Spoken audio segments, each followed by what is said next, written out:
नमस्कार, मी गिरीश निकम. हितगुज या खास कार्यक्रमात आपल्या सर्वांचं स्वागत. गुडघे दुखीसाठी बाह्योपचार चिकित्सा या विषयावर आज आपण चर्चा करणार आहोत. चिकित्सा वेलनेस मॅनेजमेंट प्रायव्हेट लिमिटेडचे MD आणि CEO रमाकांत देवरुखकर आणि डॉक्टर प्रीतम मिरकर आपल्याला या विषयावर मार्गदर्शन करण्यासाठी स्टुडिओत उपस्थित आहेत. दोघांचेही सर्वप्रथम मी स्वागत करतो आणि दोघांचे थोडक्यात ओळख करून देतो. रमाकांत देवरुखकर हे बाह्योपचार चिकित्सा तज्ज्ञ म्हणून परिचित आहेत. चीनमधील बीजिंगमध्ये त्यांनी या विषयावरचं प्रशिक्षण सुद्धा घेतले. तर डॉक्टर प्रीतम मिरकर हे दादर बाह्योपचार क्लिनिकचे इन्चार्ज डॉक्टर आहेत. तुम्हाला या विषयाशी निगडीत काही प्रश्न विचारायचे असतील तर तुम्ही आमच्या टोल फ्री क्रमांक 1800221010 वर संपर्क साधू शकता आणि प्रश्न विचारू शकता. तर डॉक्टर, थेट चर्चेला सुरुवात करूया आपण. मला पहिला प्रश्न आहे की बेसिक प्रश्न की बाह्योपचार चिकित्सा म्हणजे काय हे आता लोकांना हळूहळू माहिती झालेलं आहे. जनजागृती खूप होते. तुमच्या वेलनेस मॅनेजमेंट क्लिनिकच्या माध्यमातून सुद्धा लोकांना माहिती झालेला आहे. त्याचे उपयोग पण माहिती झालेत. किती प्रभावी ही उपचार पद्धती आहे ते सुद्धा हळूहळू कळतंय. पण तरी थोडक्यात मला सांगा की बाह्योपचार चिकित्सा म्हणजे काय? बाह्योपचार चिकित्सा तुम्ही म्हणताय की जसं हल्ली खूपच प्रचलित झाली आहे, कारण कुठल्याही प्रकारचे साईड इफेक्ट नाही आहेत. पोटातून कुठल्याही प्रकारचं औषध न देता जी आपण बाह्य शरीरावर जी चिकित्सा करतो त्याला आपण बाह्योपचार चिकित्सा असं म्हणतात. आपल्या बाह्य शरीरावर कुठल्या कुठल्या ट्रीटमेंट्स केल्या जातात तर जगामध्ये काय झालेलं आहे की पूर्वापार चालत आलेल्या परंपरेनुसार प्रत्येक वैद्यक शास्त्रामध्ये काही ना काही बाह्य चिकित्सा आहेत. म्हणजे बाह्य चिकित्सा बघा, तुम्हाला मी सांगतो, मूल जन्माला आल्यापासून त्याला मसाज सुरू होतो. अगदी बरोबर. तर मसाज हा सुद्धा एक बाह्य चिकित्सेचा प्रकार आहे. तर बाळाला जेव्हा मसाज दिला जातो तेव्हा बाळाची कांती सतेज होते, त्याचे स्नायू पुष्ट होतात, बोन्स चांगले होतात आणि तसंच आपण जर ते चालू ठेवलं काही वर्षांपर्यंत बाळ खूप चांगलं निरोगी राहू शकतं, तंदुरुस्त राहू शकतं. तर बाह्योपचारामध्ये वेगवेगळे प्रकार येतात. आता जर आपल्याला आजार झाले तर आपण त्यातले कुठले प्रकार वापरतो? तर आपल्या चिकित्सा वेलनेस मॅनेजमेंट प्रायव्हेट लिमिटेडने खूप रिसर्च केला गेली 30 वर्ष, आणि त्यात जर आपल्याला वेगवेगळ्या प्रकारची सांध्यांची दुखणी जर झाली तर आपण काय करायला पाहिजे? तर त्यात आपण जर भारतीय आयुर्वेदिक शास्त्राप्रमाणे जर बाह्योपचार पाहिले तर स्नेहन, स्वेदन, त्याच्यानंतर लोकल बस्ती हे प्रकार केले जातात. शिरोधारा, शिरोबस्ती, कटिबस्ती, जानूबस्ती हे प्रकार आहेत. त्यानंतर ग्वाशा ही एक चीनी उपचार पद्धती आहे. जर आपण ट्रॅडिशनल चायनीज मेडिसिन जर पाहिलं, जसं आपलं आयुर्वेदाचं जे ट्रॅडिशनल मेडिसिन आहे तसंच चायनामध्ये सुद्धा त्यांची परंपरा आहे. तर चायनीज मेडिसिन हे अतिशय प्रगत आहे आणि जगात खूप आता प्रसिद्ध झालेलं आहे आणि खूप लोकांना त्याच्यावर रिसर्च पण खूप चालू आहे. मला वाटतं तुम्ही बीजिंगमध्ये पण याबाबत काही शास्त्रोक्त प्रशिक्षण घेतलं होतं. कारण जेव्हा चीनी मेडिसिनचा अभ्यास करायचा झालं तर आपल्याला चीनमध्ये जायला आवश्यक आहे हे लक्षात आलं. आणि मग जेव्हा आम्ही चीनमध्ये गेलो तेव्हा तिथे पाहिलं की नक्की चीनी लोक काय करतायत. की आपण ऐकून, पुस्तकात वाचून किंवा इथे इंडियामध्ये ट्रेनिंग वेगवेगळ्या चीनी लोकांचं आम्ही घेतलं, पण प्रत्यक्षरित्या जिथे हे आहे शास्त्र तिथे जाऊन जर आपण त्या भूमीमध्ये जर पाहिलं तर आपल्याला काय दिसतंय ते पाहण्यासाठी आम्ही तिथे गेलो. तिथे आम्ही रेग्युलर शिक्षण घेतलं, तिथे ॲडव्हान्स ट्रेनिंग घेतलं. तर त्यात असं आढळलं की ग्वाशा नावाची एक नवीन चिकित्सा पद्धती आम्हाला तिथे आढळली, जी मी इंडियात प्रथम आणली. त्याला स्क्रॅपिंग असं म्हणतात. तर ही उपचार पद्धती जेव्हा मी पहिल्यांदा, माझ्याकडे एक मुलगी होती, ती स्पोर्ट्समन होती ती, आणि तिचा मांडीचा स्नायू तिचा दुखावला होता धावताना. अतिशय सुंदर ॲथलीट आणि जवळजवळ 16 वर्षाची होती ती. स्टेटला वगैरे खेळत होती ती. 6 महिने ती बिलकुल प्रॅक्टिस करत नव्हती, काही नाही. आणि आम्ही सगळे उपचार करून बघितलं तिला, तर तिला तितकासा रिझल्ट येत नव्हता. पण ग्वाशा ही नवीन उपचार पद्धती आम्ही आणलेली होती. मग तिला मी ग्वाशा केला. 2 ते 3 दिवस ग्वाशा केल्यानंतर अक्षरशः ती लगेच प्रॅक्टिस करायला धावली. 1 महिन्यानंतर तिने चॅम्पियनशिप मारली स्टेटला. म्हणजे अशा प्रकारे त्याचे रिझल्ट आपल्याला दिसून येतात. किती प्रभावी आहे, प्रभावी असू शकते. तुम्ही गेल्या 2 दशकापासून या क्षेत्रात तज्ज्ञ म्हणून वावरताय. जागतिक स्तरावर बाह्योपचाराला कितपत मान्यता मिळालेली आहे? हो, नक्कीच. जसं आता आम्ही दुबईमध्ये आम्ही जेव्हा बाह्योपचाराबद्दलचं अवॉर्ड, जसं आपण मागच्या वेळी सांगितलं की बाह्योपचार चिकित्साचा जो प्रचार आणि त्याचा जो रिसर्च आहे आणि जे आपण समाजाला आपण जे सांगतोय की बाह्योपचार घ्या, ह्या संबंधी आपल्याला जागतिक परिषद होती तिथे, आरोग्य परिषद आयुर्वेदाची, आणि तिथे आपल्याला सन्मानित करण्यात आलं की इंटरनॅशनल एक्सलन्स अवॉर्ड तिथे आपल्याला मिळाला बाह्योपचारासंबंधीचा. तर त्यामुळे बऱ्याच डॉक्टर्स 40 देशातले डॉक्टर्स होते आणि त्यांनी अगदी कुतूहलाने पाहिलं की आणि बरीच चौकशी केली की बाह्योपचार काय आहेत आणि हे नक्की किती लाभदायी आहेत, कारण याचा रिसर्च भरपूर जगभर सुरू आहे. तर चीनमध्ये जसं मी तुम्हाला सांगितलं की ग्वाशा नावाची उपचार पद्धती आहे, ॲक्युपंक्चर नावाची उपचार पद्धती आहे, कपिंग एक आहे, त्यानंतर मॉक्सिबक्शन नावाची जानूबस्ती आपली भारतीय पद्धत आहे. पण ह्या चिनी एक 5 ते 6 प्रकारच्या ज्या पद्धती अतिशय लाभदायी. त्यानंतर आपण पाहिलं तर रोल्फिंग, अलेक्झांडर टेक्निक आहे, कायनेसिओलॉजी आहे. त्याच्या कायनेसिओलॉजीमध्ये आपले स्नायू असतात त्याचं टेस्टिंग केलं जातं आणि त्याचं बॅलन्सिंग केलं जातं. तर कायनेसिओलॉजी ही सुद्धा अतिशय चांगली उपचार पद्धती आहे. कायरोप्रॅक्टिक, ऑस्टिओपॅथी, शियात्सू आणि वेगवेगळ्या जगामध्ये वेगवेगळे केले जाणारे मसाजचे प्रकार याचा जेव्हा आम्ही अभ्यास केला तर जेव्हा मॅन्युअल थेरपीने किंवा हस्तस्पर्शाने जेव्हा आपण आपल्या सांध्यांवर किंवा आपल्या मणक्यांवर आपण जेव्हा ट्रीटमेंट करतो तेव्हा आपल्याला अतिशय लाभ होतो असं आपल्याला दिसून आलंय. आणि त्यामुळे गुडघेदुखीसाठी आपण ही पसंती दिली. बरोबर. आपण आणि आता तुम्ही ज्या ज्या प्रकारांचा किंवा उपचार पद्धतींचा उल्लेख केला आहे त्याकडे पण आपण वळणार आहोत, त्याचा सविस्तरपणे आपण चर्चा करणार आहोत. आपण आपल्या मुख्य विषयाकडे बोलूया. डॉक्टर, मला सांगा की गुडघेदुखीची नेमकी लक्षणं काय असतात आणि कारणं काय असतात? बघा, गुडघेदुखी हा गुडघा जर आपण म्हटला तर गुडघा हा मानवी शरीराचा सगळ्यात महत्वाचा अंग आहे. आपल्या पूर्ण शरीराचं वजन हे गुडघ्यांवर असतं. बरोबर. आपलं पूर्ण जे काही काम आपण करतो हे गुडघ्यांच्या साहाय्याने जास्त चालणं असतं किंवा फिरणं असतं, प्रवास असतो. वजन वाढलं तर लगेच डॉक्टर म्हणतात की बरोबर वजन. बरोबर. तर गुडघेदुखीची कारणं सांगताना मी पहिल्यांदा असं सांगू शकतो की जे काही आपल्या शरीराची वयोमानानुसार झीज झालेली असते हे गुडघेदुखीचं सगळ्यात महत्वाचं कारण असतं. त्याचबरोबर जे आपलं कामाचं स्वरूप असतं, कामाच्या स्वरूपामध्ये जे आपण सतत चालणं असतं, फिरणं असतं, जर आपण ऑक्युपेशन हजार्ड्स त्याला म्हणू शकतो, ज्याच्यामध्ये पोलीस आहेत तर त्यांचं सतत उभं राहणं असतं, शिक्षक असतात त्यांचं चढ उतर जास्त असतं, उभं राहणं असतं, कारखान्यातला कामगार असेल बरोबर 8-9 तास उभं. तर हे ऑक्युपेशनल हजार्ड्स आहेत. त्याचप्रमाणे संधिवात, आमवात, शरीरामध्ये युरिक ऍसिड साठल्यामुळे त्या सांध्यांच्या ठिकाणी डिपॉझिशन युरिक ऍसिडचं झाल्यामुळे गाऊट किंवा गावठी अर्थरायटिस जो असतो हे एक कारण असू शकतं. स्पोर्ट्स इंजुरी किंवा आघात झाल्यामुळे त्या सांध्यांच्या ठिकाणी तिकडे फ्रॅक्चर्स होणं किंवा ते सांधे सूज येणं, तर हे प्रत्येक ही गुडघेदुखीची लठ्ठपणा ही महत्वाची काही कारणं आहेत. पण आता आपल्याला गुडघ्याचा त्रास होतोय की आपल्या गुडघ्यामध्ये काहीतरी प्रॉब्लेम आहे, काहीतरी समस्या आहे, त्याची काहीतरी लक्षणं सुरुवातीला दिसत असतील. बरोबर. जसं आता ही वेगवेगळी कारणं आहेत त्याचनुसार लक्षणं देखील वेगवेगळी आहेत. प्रथमतः मुख्य म्हणजे गुडघ्याला सूज येणं हे सगळ्यात महत्वाचं एक लक्षण आपल्याला गुडघेदुखीमध्ये दिसून येतं. त्याचबरोबर चालताना बाक येणं किंवा चालताना तोल जाणं, एका साईडला वाकून चालणं किंवा त्या गुडघ्यांच्या खाली किंवा पायाला बाक येणं, चालताना, चढताना, बसताना मांड्यांची हालचाल व्यवस्थित न येणं, कटकट आवाज येणं, ह्या प्रकारची बरीचशी लक्षणं आपल्याला गुडघेदुखीमध्ये दिसून येतात. बरोबर. आणि लक्षणं आल्यानंतर मग मला वाटतं की डॉक्टरांकडे गेलं पाहिजे. आपल्या बाह्योपचार चिकित्सामध्ये गुडघेदुखीची कितीही मोठी गंभीर समस्या असली तरी त्याच्यावर उपाय आहे? हो, खूप गंभीर समस्या असेल म्हणजे गुडघेदुखी सर्वात प्रथम कसं आहे की आमच्याकडे जेव्हा रुग्ण येतो त्यावेळी आम्ही त्याची पूर्णपणे तपासणी करतो मॉडर्न सायन्स प्रमाणे. हिस्ट्री पाहिली जाते त्याची? नाही, फक्त हिस्ट्री पाहिली जात नाही, पूर्ण हिस्ट्री तसंच तपासण्या म्हणजे रक्ताच्या तपासण्या, एक्सरेज, MRIs. आणि कारण काय झालंय की हल्ली सिंपल गुडघेदुखी राहिलेलं नाहीत. अगदी सर्वसाधारण दिसणारी गुडघेदुखी, कधी कधी गुडघ्यात TB असू शकतो, इन्फेक्शन असू शकतं, तर त्याची आपल्याला खातरजमा करून घेणं आवश्यक असतं. म्हणून कुठल्याही प्रकारच्या सर्व प्रकारच्या ज्या टेस्ट आहेत त्या केल्याशिवाय आम्ही ट्रीटमेंटला सुरुवात करत नाही. त्यात थोडा वेळ गेला तरी चालतो पण ट्रीटमेंट आपली प्रॉपर होते. आणि मग एकदा का निदान झालं की आपल्या गुडघ्याला नक्की काय झालंय की मग ट्रीटमेंटची सुरुवात होते. आणि मग आपल्याला नक्की रुग्णाला काय पाहिजे, कधी कधी रुग्णांना मग वाटतं की आम्हाला ऑपरेशन करायचं नाहीये, आम्हाला ह्याच गुडघ्यावर चालायचं, मग तुम्हाला निदान की आम्हाला घरच्या घरी चालता आलं तरी चालेल किंवा मला मार्केटपर्यंत जाता आली तरी चालेल, इतकी अपेक्षा असते. तर जी अपेक्षा असते त्या प्रमाणामध्ये आपण त्या प्रकारच्या ट्रीटमेंट म्हणजे गंभीर अवस्थेतल्या गुडघेदुखीमध्ये. पण सुरुवातीच्या अवस्थेमध्ये जेव्हा गुडघेदुखीचे रुग्ण येतात तेव्हा त्यांना नक्कीच आराम मिळू शकतो. आता त्यामध्ये तुम्हाला जे गुडघ्याचे जे मी बाह्योपचारातले प्रकार आहेत ते तुम्हाला मी थोडक्यात दाखवू इच्छितो. हा एक ॲक्युपंक्चर उपचार पद्धती आहे. इथे आपल्याला दिसतंय की गुडघ्याच्या आजूबाजूला सुया लावलेल्या आहेत आणि सुया लावून त्याला मशीनद्वारे स्टिम्युलेशन दिलेलं आहे. ही ॲक्युपंक्चर पद्धती आपल्याकडे आयुर्वेदातल्याच पूर्वीच्या ग्रंथ म्हणजे आयुर्वेदात ही आढळत होती. सूचीवेदा नावाचा ग्रंथ आपल्या भारतात होता, पण भारतातून हे शास्त्र चीनमध्ये गेलं आणि चीनी लोकांनी हे शास्त्र खूप विकसित केलं.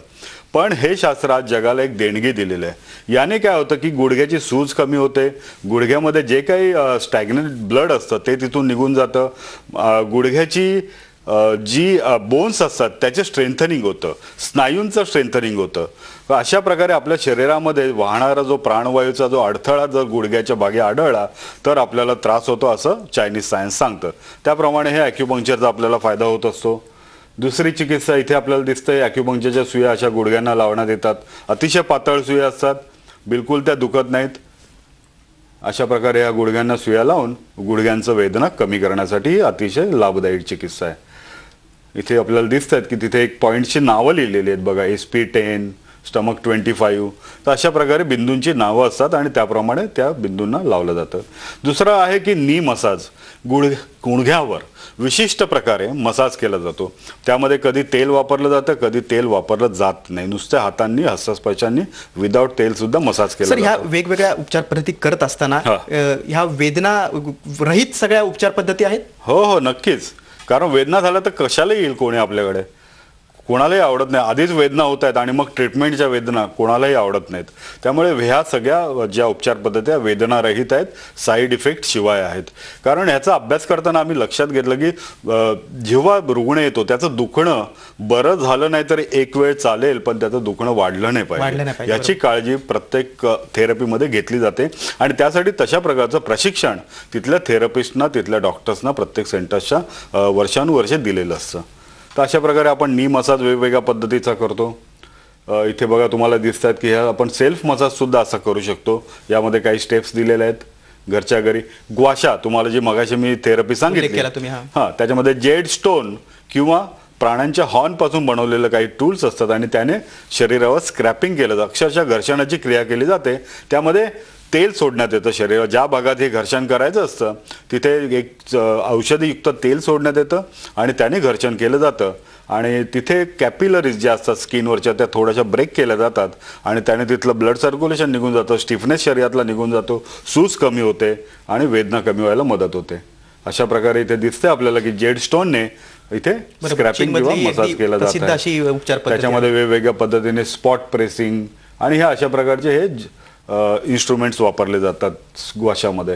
हे बघा इथे दिसते आपल्याला डोक्याच्या भागात जर करायचं असेल तर अशा प्रकारे इन्स्ट्रुमेंट असतात कोंबसारखे. इथे सुद्धा ग्रीन कलरचा जेड स्टोन दिसतोय, त्याने हे केलं जातं. ऑस्टिओपॅथी नावाची एक चिकित्सा पद्धती आहे. ती सुद्धा आपल्या ज्या बाक आलेले गुडघे असतात त्यांना नीट करण्यासाठी, त्याला अलाइन करण्यासाठी या चिकित्सा पद्धतीचा उपयोग होतो. सर, आता गुडघेदुखी ही वयोमानानुसार राहिली नाही की फक्त वृद्ध लोकांनाच गुडघेदुखी होते. त्या संदर्भात सुद्धा मी तुमच्याकडे वळणार आहेत. मात्र हिदगुज या खास कार्यक्रमात इथं घेऊया एक छोटासा ब्रेक.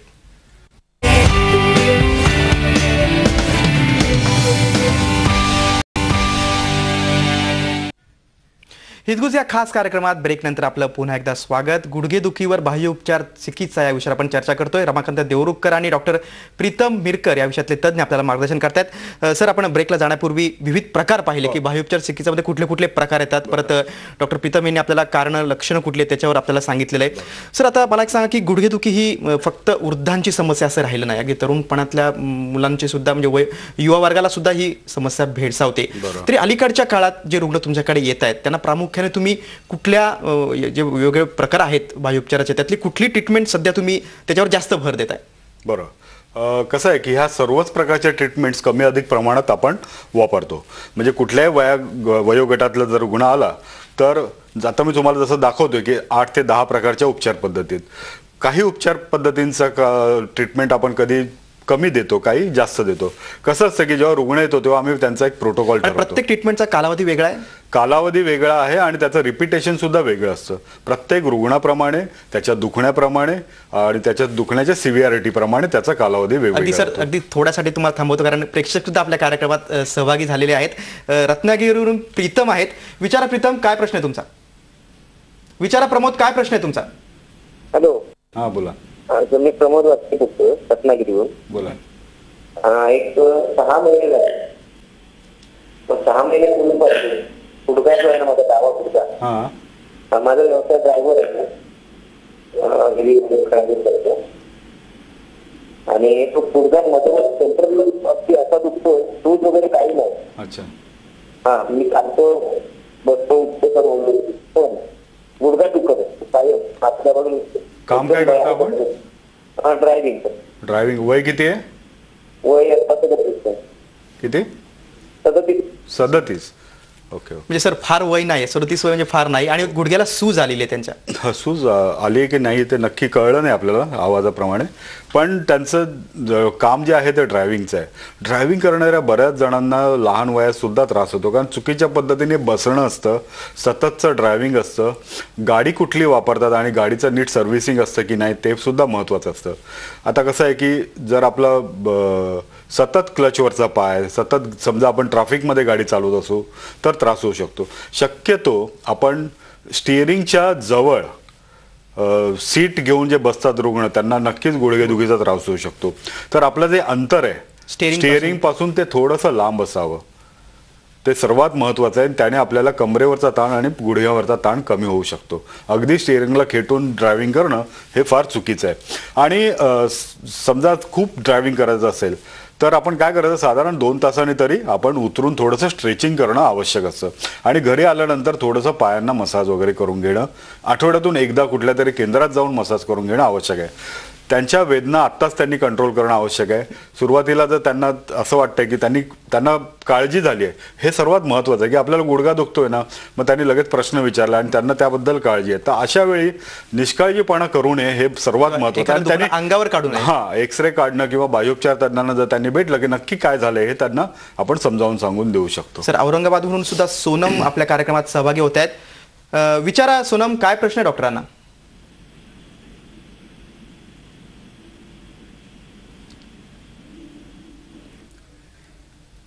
वाटतं सोनम यांचा आपला संपर्क तुटलेला आहे. आपण त्यांच्याशी पुन्हा संपर्क करण्याचा प्रयत्न करूया. तुम्ही आतापर्यंत वेगवेगळ्या चिकित्सांवर तुम्ही सांगितलं की कुठली चिकित्सा चांगली आहे आणि कशा प्रकारचा कालावधी वगैरे असतो. तरी सुद्धा मला एक सांगा की कालावधीनुसार जर ट्रीटमेंट घेतली आणि त्यानंतर सुद्धा जर तर काय करावं? नाही, कसं असतं की आम्ही रुग्णांना पूर्णपणे ट्रीटमेंट कधीही बंद करा, आम्ही त्यांना ऑब्झर्वेशन खाली सोडू किंवा फॉलोअप्सने यायला सांगतो. कारण काल दुखणं झाल्याने आज आलं असं रुग्ण नसतात आपल्याकडे. रुग्णांना 4 वर्ष, 5 वर्ष, 15 वर्ष सुद्धा त्रास असतो. तर निदान त्यांना जरी बरं वाटायला लागलं तरी त्यांना आम्ही सांगतो की महिन्यातून एकदा येऊन भेटा, आपलं शरीर तपासून घ्या, कसं चाललंय, गुडघ्यामध्ये कुठे स्टिफनेस आला का ते पाहणं आवश्यक असतं. असं साधारणतः एक वर्षभर जर ऑब्झर्वेशन ठेवलं तर आपल्याला लक्षात येतं. आणि कधीही जर असं वाटलं की आपल्याला दुखतंय तर कधीही येऊन ते ट्रीटमेंट येऊन घेऊ शकतात. तर त्यामुळे पूर्णपणे त्या प्रकारची काळजी घेतली जाते केंद्रामध्ये. डॉक्टर, तुम्ही अनेक वर्षापासून या क्षेत्रात आहात. तुमच्या क्लिनिकमध्ये आधी राज्यातल्या अनेक भागातून रुग्ण येत असतील. गुडघेदुखीबरोबरच इतर काही आजारांवर सुद्धा बाह्योपचार चिकित्सा तेवढीच प्रभावी आहे? हो, बाह्योपचार चिकित्सा ही पूर्ण शरीरावरती जसं आपण बाह्यता चिकित्सा करतो त्याच प्रकारे गुडघेदुखी सोडून आपण मानेचे जे विकार असतात किंवा मणक्यांचे जे विकार असतात, ज्याला सर्वायकल स्पॉन्डिलोसिस, लंबर स्पॉन्डिलोसिस किंवा फ्रोझन शोल्डर, यासारख्या अनेक विचारांवरती किंवा विकारांवरती आपल्याला ट्रीटमेंट करता येऊ शकत असते. स्ट्रेस फॅक्टर ज्यांचा वाढलेला असतो त्यासाठी आपल्याला ट्रीटमेंट करता येऊ शकत असते. लठ्ठपणासाठी आपल्याला बाह्योपचार चिकित्सा ही उपयुक्त ठरत असते. तर अशा विविध चिकित्सा पद्धती आहेत की ज्यांचा आपल्याला आणि विकारांवरती उपयोग होत असतो. बरोबर. सर, तुम्ही आता इतक्या वर्षापासून या क्षेत्रात आहात आणि आपला मुख्य चर्चेचा विषय आहे की गुडघेदुखी. तर गुडघेदुखीवरच्या एखादा पेशंटचा तुम्हाला काय अनुभव आठवतोय का, की खूप वर्षापासून म्हणजे जुनाट आजार होता त्याचा, अगदी 10-20 वर्षापासून तो त्रस्त होता आणि बाह्योपचार त्यांनी विशिष्ट पद्धती घेतली, त्यांनी उपचार पद्धती घेतली आणि त्याची आता कायमची सुटका झालेली आहे. तर त्याबद्दल तुम्ही सांगा आणि त्याच्यावर कुठल्या प्रकारातली तुम्ही ट्रीटमेंट केली ते सांगा. त्याबद्दलचा एक व्हिडिओज मी तुम्हाला थोड्या वेळाने दाखवतो. म्हणजे त्या व्हिडिओप्रमाणे मग त्यांना काय ट्रीटमेंट केली ते आपल्याला सांगतो. त्यांच्या स्वतःचे अनुभव जर आपण सांगितले तर ते जास्त योग्य ठरेल. अगदी बरोबर. आता थोड्या वेळाने मी ते दाखवतो, पण त्याच्या आधी मी तुम्हाला ट्रीटमेंट्स पूर्ण करून समजावून सांगतो की बाह्योपचार कुठले आणखी राहिलेत आपल्याला समजावून सांगायचे. अगदी जरूर. आणि फोटोंच्या सहाय्याने मला वाटतं प्रेक्षकांना आणखी त्यानंतर मग आपण तो व्हिडिओ दाखवूया. जरूर प्रेक्षकांना नक्कीच आपण त्याचं दाखवूया. हे बघा, इथे आपल्याला गुडघ्याची अलाइनमेंट करण्यात येत आहे. दोन्ही हातांनी असं गुडघा पकडला आणि गुडघा नीट करणं किंवा गुडघा जो आखडलेला असतो, सरळ होत नसतो किंवा ताठ राहत असतो, त्यासाठी ही ट्रीटमेंट केली जाते. अशा प्रकारे इथे दिसतंय आपण बेडवर तो गुडघा असा बाहेर घेतला आणि तो नीट सरळ करण्याची क्रिया करण्यात येत आहे. कधी कधी हलकेसे जर्क्स इथे देण्यात येतात. तर ऑस्टिओपॅथी, कायरोप्रॅक्टिक ही ट्रीटमेंट फार महत्त्वाची आहे, कारण हळूहळू गुडघ्यावर चालण्यामुळे गुडघ्याला बाक आलेला असतो. इथे आपल्याला दिसतंय हे कायरोप्रॅक्टिक नावाची ट्रीटमेंट इथे करण्यात येत आहे. त्याच्यामध्ये पाठीचा कणा हा अतिशय महत्त्वाचा असतो. जर आपल्या कमरेच्या मणक्यांमध्ये जर काही दोष असतील तर आपल्याला गुडघ्यांचं दुखणं होतं, हे बऱ्याच पेशंटमध्ये आढळून आलेलं आहे. त्यामुळे आत्ता जे आम्ही रुग्ण पाहतो त्यामध्ये कमरेमध्ये खूप चेंजेस असतात. म्हणजे स्लिप डिस्क सुद्धा त्यांना झालेलं असतं. काही वर्षांनी मग त्यांना गुडघेदुखी सुरू होते, कारण स्लिप डिस्क सेटल झालेलं असतं, त्याच्यावर काही उपचार झालेले नसतात. अशा प्रकारे काही फिजिओथेरपीचे एक्सरसाइज आपण देतो. ट्रिगर पॉईंट थेरपी ही अतिशय महत्त्वाची आहे. वेगवेगळ्या प्रकारच्या गुडघ्याच्या आजूबाजूला अशा प्रकारे गाठी तयार होतात आणि त्या जर नॉट्स जर आपण काढल्या ट्रिगर पॉईंट थेरपीने तर आपल्याला लाभ होतो. सर थोडं तुम्हाला थांबवतो, कारण प्रेक्षक आपल्या कार्यक्रमात सहभागी होत आहेत, त्यांनाही तुम्हाला प्रश्न विचारायचे आहेत. जगन्नाथ म्हणून आहेत. जगन्नाथ, विचारा डॉक्टरांना, काय प्रश्न तुमचा? हा डॉक्टर साहेब, हां, नमस्कार. नमस्कार. मला साधारण 2 किलोमीटर चाललं हां, की धावताना काही त्रास होत नाही, परंतु चालून फिरून आल्यानंतर माझे गुडघे दुखतात. हां. तर त्यासाठी काय उपचार पद्धती आहे? 2 किलोमीटर चालल्यानंतर दुखायला सुरुवात होते. अच्छा. 2 किलोमीटर साधारण. बरोबर. वय किती आहे? वय माझं 60 चालू आहे आता. बरोबर आहे. कंबर पण दुखते कधी? कंबर नाही दिसत. नाही ना, ठीक आहे. सर, डॉक्टर जगन्नाथ यांच्या प्रश्नाचं उत्तर आपण जाणून घेणार आहोत. आपण रुग्णांचे अनुभव याच्या संदर्भात सुद्धा आपल्याला चर्चा करायची. मात्र हितगुजीमध्ये इथं घेऊया एक छोटासा ब्रेक.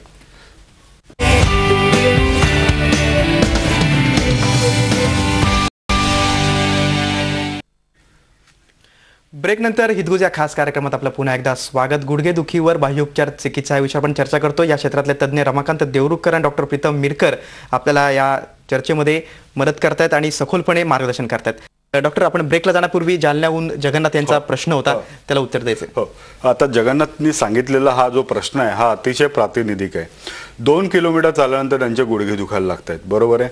तर अशा रुग्णांनी ज्यांना डायबिटीसमुळे सांगितलंय चालला, ज्यांना सांगितलंय वजन कमी करण्यासाठी चाला किंवा चालण्याचा रेग्युलर व्यायाम करा, त्यांनी सर्वात प्रथम लक्षात घ्यायचं स्वतःचं शरीर पहिल्यांदा नीट पाहायचं. कसं तर तुम्ही जेव्हा चालायला लागता, जेव्हा तुम्हाला असं वाटतं की पाय आपला जड होतोय किंवा दुखायला लागतोय, तर आपण त्वरित थांबावं. बरोबर. जर आपण एक टार्गेट फिक्स करावं की आपल्याला 2 किलोमीटर चालायचं आहे, मग आपण काय करायचं की 4 टप्प्यांमध्ये करायचं. लक्षात आलं? बरोबर. पहिल्यांदा थोडंसं चालायचं 500 मीटर आणि मग थांबायचं. आणि एक 5 मिनिटं थांबायला काय हरकत नाही. असं कुणी सांगितलेलं नाही की तुम्ही अगदी सलगच चालायला पाहिजे म्हणजेच तुम्हाला फायदा होईल, असं काही नसतं. आपण थोडे अंतर जर आपण चालून 1 किलोमीटर 2 किलोमीटर 3 किलोमीटर जर आपण केलं तर आपल्याला कुठल्याही प्रकारचा गुडघ्यावर अतिरिक्त ताण येत नाही. आपण चालायला लागल्यानंतर गुडघ्यांवर शरीराचा भार वाढत जातो आणि भार वाढता वाढता हळूहळू आपल्याला असं वाटतं की नाही अजून चालू आणि तो भार वाढून मग आतमध्ये झीज व्हायला सुरुवात होते. बरोबर. तर हे करू नये. सर्व रुग्णांना माझं हे म्हणणं आहे की त्यांनी टप्प्याटप्प्याने चालावं. आपण बसलोय म्हणून कोणी हसणार नाही. आपलं शरीर आपल्याला तपासायला पाहिजे की लोक चालतायत धावतायत म्हणून आपण पण जॉगिंग करताना किंवा आपण सकाळचं वॉकिंग करताना तसं करू नये. तर जगन्नाथ यांनी पहिल्यांदा तिथे रेस्ट घ्यावी, आपल्या गुडघ्यांचा एक्सरे करून घ्यावा, पाहावं की आपल्या गुडघ्यामध्ये, कारण 60 वय झालंय, 60 वयामध्ये आपल्याला डिजनरेशन वयानुरूप येणारी गुडघेदुखी असू शकते. ते एक्सरे केल्यानंतर आपल्याला लक्षात येईल की आपल्याला गुडघ्यामध्ये नक्की काय त्रास आहे का. तो जर नसेल तर नीट व्यायाम, स्ट्रेचिंग एक्सरसाइज, काही योगा प्रकार आणि जीवनशैली थोडासा बदल केला, आहारामध्ये बदल केला तर अशा प्रकारची गुडघेदुखी आपण कंट्रोल करू शकतो. पण जर दुखणं जास्त असेल तर त्यांनी बाह्योपचार केंद्रामध्ये यायला काहीच हरकत नाही. अगदी बरोबर आहे. डॉक्टर प्रीतम, आपल्या मॅनेजमेंट वेलनेसचे राज्यामध्ये कुठे कुठे क्लिनिक्स आहेत आणि रुग्णांना त्याचा कशा प्रकारे फायदा होऊ शकतो त्याबद्दल थोडक्यात सांगा. बघा, आपले बाह्योपचार जे चिकित्सा केंद्र आहेत हे आपले मुंबईमध्ये 4 आणि पुण्यामध्ये 2 आहेत. मुंबईमध्ये डोंबिवली, ठाणे, वडाळा आणि बोरिवली या ठिकाणी आहेत, जिथे डोंबिवलीला डॉक्टर प्राची, ठाण्याला डॉक्टर मुग्धा, वडाळ्याला मी स्वतः आणि बोरिवलीला डॉक्टर जयश्री असतात. पुण्याला आपले रिजनल मॅनेजर डॉक्टर जे प्राजक्ता आहेत ते आपलं पुणा सेंटर बघत असतात, जे कर्वे रोड आणि निगरीला आहे. तर ह्या ज्या चिकित्सा सेंटरमध्ये जसं आता सरांनी सांगितलं की वेगवेगळ्या चिकित्सा पद्धतींचा आपण अवलंब करतो. पूर्ण जगभरातून ज्या काही चिकित्सा आहे त्याचं मार्गदर्शन आपण तज्ज्ञांकडून घेत असतो. सरांकडनं प्रत्येक पेशंटसाठी जे काही आम्हाला मार्गदर्शन मिळत असतं त्यानुसार आम्ही त्यांचा अवलंब करत असतो. तर ह्या सगळ्या ट्रीटमेंटचा, ह्या सगळ्या चिकित्सा पद्धतींचा चिकित्सा क्लिनिकमध्ये पूर्णपणे वापर केला जातो आणि त्याचा जे आपले रुग्ण असतात त्यांना निश्चित उपयोग होत असतो. आणि आपल्या चर्चेच्या माध्यमातून सुद्धा आता लोकांना खूप माहिती झालेली आहे. त्यामुळे बाह्योपचार चिकित्सा काय आणि त्याचे किती फायदे आहेत हे सर्वसामान्य जनतेपर्यंत पोहोचलेले आहे. तुमच्या क्लिनिकमध्ये येऊन त्याचा ते फायदा नक्कीच घेतील आणि गुडघेदुखीला दूर ठेवतील. तुम्ही दोघंही आलात आणि सविस्तरपणे मार्गदर्शन केलं त्याबद्दल धन्यवाद. हितगुज या खास कार्यक्रमात इथेच थांबूया. नमस्कार.